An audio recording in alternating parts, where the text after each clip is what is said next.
विद्यार्थियों, पूर्व के जो वीडियो लेक्चर्स हुए हैं उसमें हमने पॉलिटिकल पार्टीज़ के बारे में जाना। हमने जाना कि ये पॉलिटिकल पार्टीज़ अर्थात राजनीतिक दल किसे कहते हैं, इसकी आवश्यक विशेषताएं क्या हैं और कितने प्रकार के राजनीतिक दल हैं, उनके गुण और दोष क्या हैं। कहने का आशय ये है कि हमने राजनीतिक दलों के संपूर्ण जो कंसेप्ट है उसको समझा। आज हम इस वीडियो लेक्चर में दबाव समूहों के बारे में जानने का प्रयास करेंगे कि दबाव समूह अर्थात प्रेशर ग्रुप्स किसे कहते हैं और प्रेशर ग्रुप्स और हित समूह इंटरेस्ट ग्रुप्स, इन दोनों में मूल अंतर क्या है।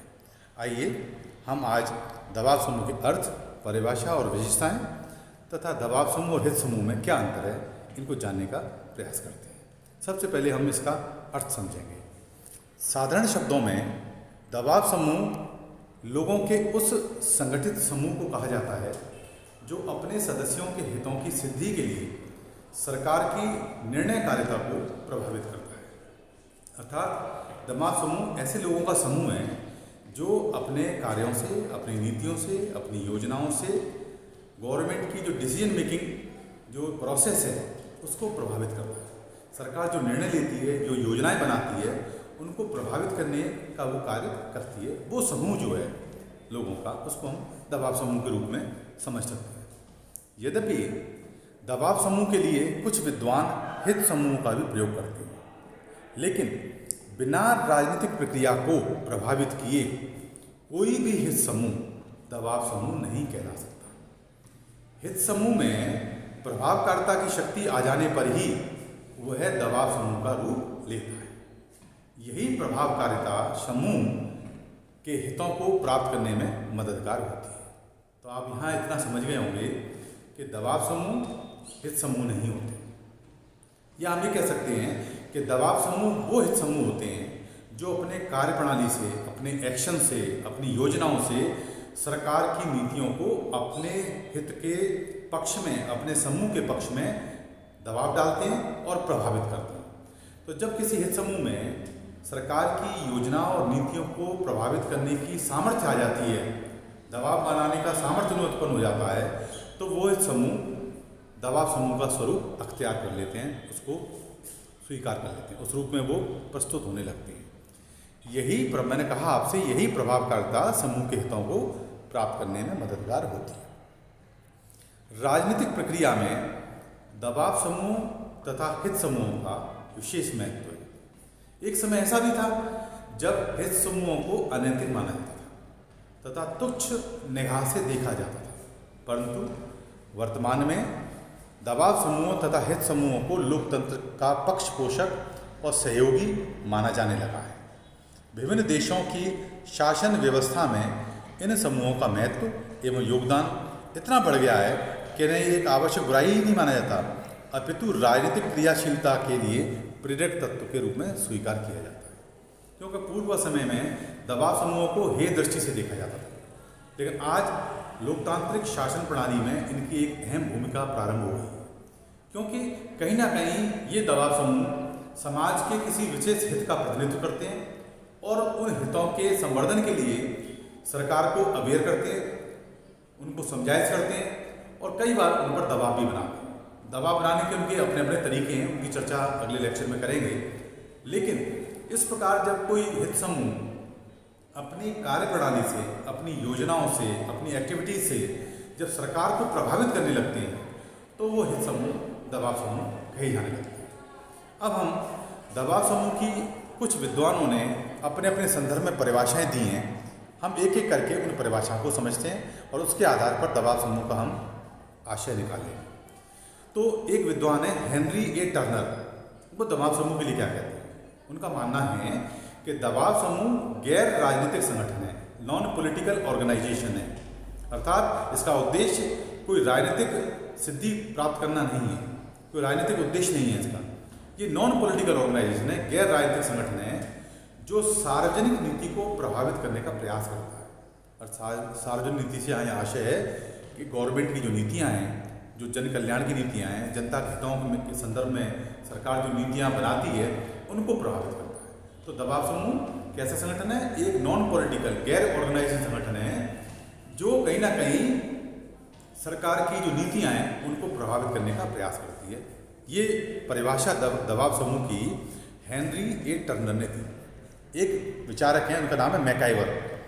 वो कहते हैं कि दबाव समूह ऐसे संगठित या असंगठित व्यक्तियों का संकलन है जो दबाव के दाब पेचों का प्रयोग करता है। मैंने आपको पूर्व में बताया था कि दबाव समूह कहीं ना कहीं वो एक समूह है जो अपनी एक्टिविटीज़ के द्वारा, अपने कार्य प्रणाली के द्वारा, अपनी गतिविधियों के द्वारा सरकार को प्रभावित करते हैं, सरकार की गतिविधियों को प्रभावित करते हैं, सरकार के मानस को परिवर्तित करते हैं, जिससे कि सरकार उनके पक्ष में नीतियाँ का निर्माण करे। एक विचारक है ऑडिगार्ड। वो कहते हैं कि दबाव समूह ऐसे लोगों का औपचारिक संगठन है जिसके एक या अधिक सामान्य उद्देश्य या स्वार्थ हों और वे घटनाक्रम को विशेष रूप से सार्वजनिक नीति के निर्माण और शासन को इसलिए प्रभावित करने का प्रयास करें कि उनके हितों की रक्षा और वृद्धि हो सके। कहीं ना कहीं बात घूम के वहीं आ रही है कि दबाव समूह कहीं ना कहीं अपने समूह के हितों के संवर्धन के लिए सरकार को नैतिक, अनैतिक, संवैधानिक, गैर संवैधानिक किसी भी प्रकार के साधनों का प्रयोग करके येन केन प्रकारेण अपने समूह के हितों के पक्ष में, उनकी रक्षा के लिए, उनके संवर्धन के लिए सरकार पर दबाव डालते हैं। एक विचारक है मायरन वीनर कहते हैं कि हित समूह या दबाव समूह ऐसा ऐच्छिक समूह है जो प्रशासकीय ढांचे से बाहर रहकर सरकारी कर्मचारियों के नामांकन अथवा नियुक्ति, सार्वजनिक नीति के निर्माण, उनके प्रशासन और निर्वाचन को प्रभावित करने का प्रयास करता है। वहीं वीओकी के अनुसार दबाव समूह सरकारी नीति को प्रभावित करने के लिए बनाए जाने वाले संगठन हैं। डेल कहते हैं दबाव समूह राजनीतिक प्रक्रिया के भाग होते हैं और सरकारी नीति की दिशा निर्धारित करने या बदलने का प्रयास करते हैं, लेकिन स्वयं सरकार बनाना नहीं चाहते। खास बात यह है कि दबाव समूह ऐसा संगठन है, ऐसे हित समूहों का संगठन है जिनका उद्देश्य कतई सरकार बनाना नहीं होता।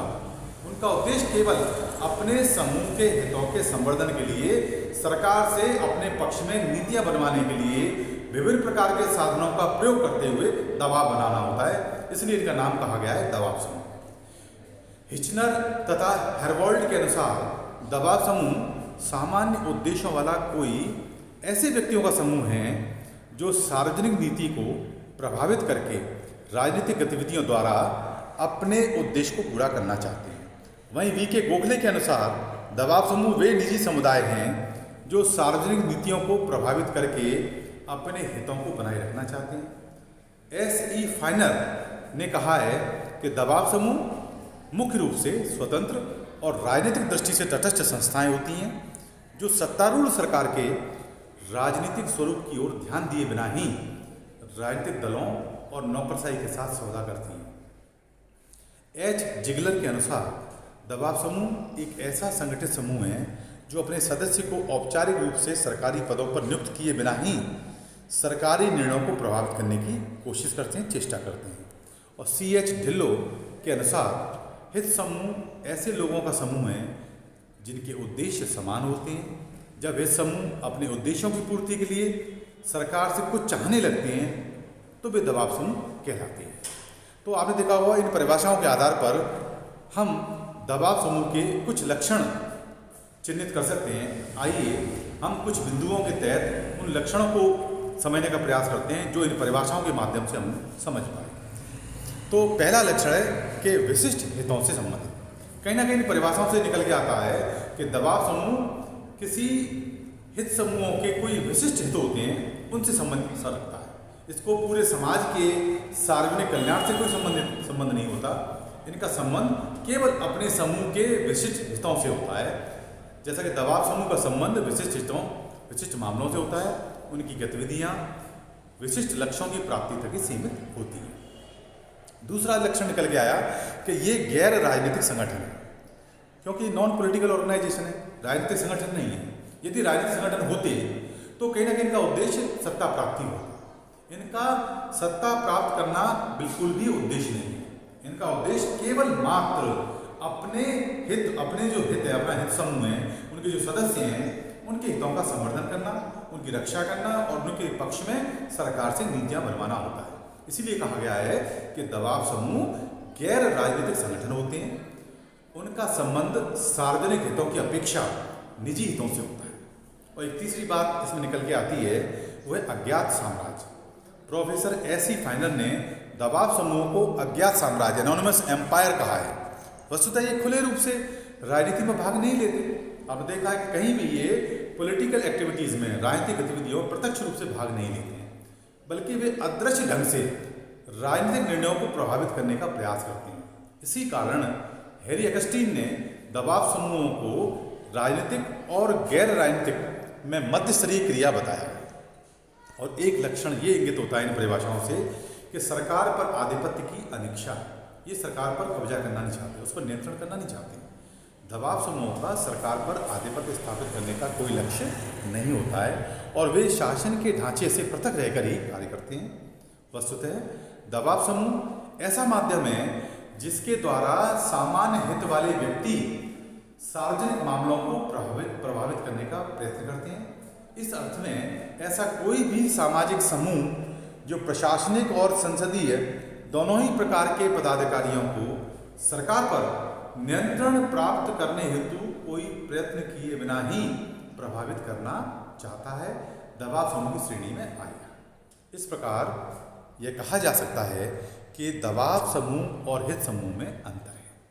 कुछ मैंने पूर्व में बताया था कि कुछ विचारक, कुछ लोग दबाव समूह और हित समूहों को समानांतर मान लेते हैं, जबकि ऐसा नहीं है।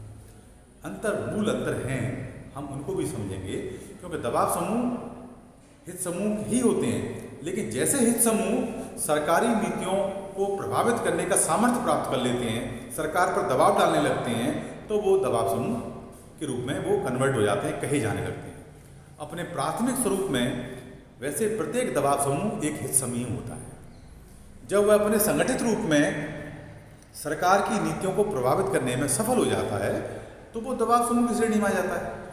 अनेक विद्वानों ने दबाव समूह और हित समूहों का समान अर्थ में प्रयोग किया है। ऐसा करना बिल्कुल गलत है। समाज हित में या समाज में हित समूह तो अनेक हो सकते हैं। जो समुदाय में अनेक व्यक्ति होते हैं और उन व्यक्तियों के समूह होते हैं, उनके अपने अपने हित हो सकते हैं, तो समाज में हित समूह तो अनेक हो सकते हैं, लेकिन दबाव समूह की श्रेणी में कम ही आ पाते हैं, क्योंकि हित समूह भी सरकार की नीतियों को प्रभावित करने का प्रयास तो करते हैं। इसी कारण प्राय दबाव समूह ही समझ लिया जाता है, जबकि ऐसा नहीं होता है। हित समूह और दबाव समूह में क्या अंतर हम पाते हैं, आइए उन पर भी थोड़ा सा प्रकाश डालें, जिससे कि दबाव समूह संबंधी जो कंसेप्ट है वो और स्पष्ट हो सके। यद्यपि कुछ विद्वान हित समूह और दबाव समूह में कोई अंतर नहीं मानते, लेकिन दोनों में आधारभूत समानताएं होने के बावजूद भी महत्वपूर्ण अंतर है। जब कोई समूह अपने उद्देश्य की पूर्ति के लिए राजनीति को प्रभावित करने को तैयार हो जाता है, तो उसे हित समूह कहा जाता है। परंतु जब कोई हित समूह अत्यधिक सक्रिय होकर अन्य हित समूहों को पीछे ढकेलकर अपने हितों की सिद्धि के लिए सरकार पर अपने पक्ष में नीतियां बनवाने के लिए दबाव बना लेता है, तो उसे दबाव समूह की संज्ञा दी जाती है। कार्टर और हर्ज ने दबाव समूह और हित समूह में अंतर बताते हुए लिखा है कि विभिन्न आर्थिक, व्यावसायिक, धार्मिक, नैतिक और अन्य समूहों से परिपूर्ण आधुनिक बहुलवादी समाज के सामने अनिवार्य रूप से एक बड़ी समस्या यही है कि विभिन्न हितों तथा शासन और राजनीति के बीच संबंध कैसे हो। एक स्वतंत्र समाज में हित समूहों को स्वतंत्र रूप से संगठित होने की अनुमति होती है, और जब ये समूह सरकारी तंत्र और प्रक्रिया पर प्रभाव डालने लगते हैं या उसका प्रयास करते हैं और इस प्रकार कानूनों, नियमों और प्रशासकीय कार्यों को अपने अनुकूल ढालने की चेष्टा करते हैं, तो वे हित समूह दबाव समूह में बदलकर सरकार पर दबाव डालने वाले हो जाते हैं। अब हम दबाव समूह और हित समूहों में प्रमुख अंतरों को कुछ बिंदुओं के तहत समझेंगे, जिससे कि ये विषय और स्पष्ट हो जाए। हित समूह अपनी हित सुरक्षा के लिए अनुनयनी तरीके से काम करता है, अर्थात वो सरकार से प्रार्थना करते हैं कोई अपना कार्य करवाने के लिए। इसके विपरीत दबाव समूह अपने हितों की पूर्ति के लिए सरकार पर विभिन्न तरीकों के दबाव का प्रयोग करते हैं। दूसरा अंतर देखा गया है कि हित समूह राजनीति से प्रत्यक्ष संबंध नहीं रखते, जबकि दबाव समूह राजनीतिक गतिविधियों से प्रत्यक्ष संबंध रखते हैं और सदैव राजनीतिक प्रक्रिया को प्रभावित करने की चेष्टा करते रहते हैं। तीसरा अंतर ये देखा गया है कि हित समूह का संबंध सामाजिक संरचना व प्रक्रिया से होता है। उनका लक्ष्य तो सदैव सामाजिक गतिशीलता है, और इसके विपरीत दबाव समूह राजनीतिक प्रक्रिया को प्रभावित करने का प्रयास करते रहते हैं, क्योंकि यही गुण उन्हें हित समूहों से पृथक करता है। और चौथा अंतर देखा गया है कि समाज में हित समूह तो अनेक होते हैं, लेकिन दबाव समूहों की संख्या कम होती है, क्योंकि सभी हित समूह राजनीतिक प्रक्रिया को प्रभावित करने में सक्षम नहीं होते। और पांचवा जो अंतर देखा गया है, हित समूहों का संबंध सामाजिक गतिशीलता से है, जबकि दबाव समूहों का संबंध राजनीतिक व्यवस्था को गतिशील बनाने से है। छठवां अंतर है, हित समूह अपने लक्ष्य में कम सफल रहते हैं, क्योंकि उनके पास प्रभावशीलता का गुण नहीं होता। इसके विपरीत यदि हम दबाव समूह को देखें तो उनके पास प्रभावशीलता के गुण के कारण अपने लक्ष्य को आसानी से प्राप्त कर लेते हैं। इस प्रकार कहा जा सकता है कि हित समूह और दबाव समूह में कुछ अंतर हैं, इसलिए दोनों को एक मानना भूल है। फिर भी राजनीतिक अध्ययन में इन दोनों का समानार्थी प्रयोग होता ही आया है। आज तक किसी ने हित समूह और दबाव समूह को सर्वथा अलग करके अध्ययन करने की चेष्टा नहीं की है।